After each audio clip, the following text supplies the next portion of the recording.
Here's this Armstrong unit running again.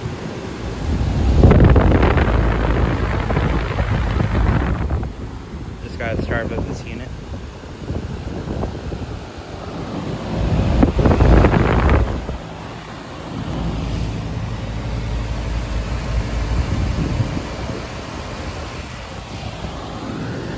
I think it's a 3-ton from 1998.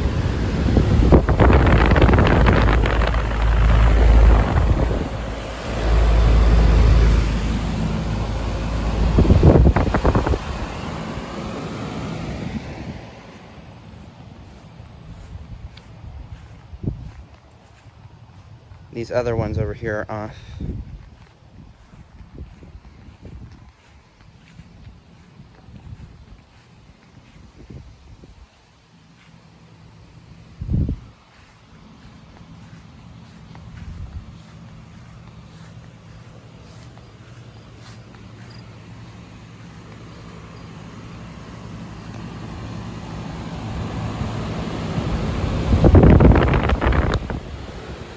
Nice unit.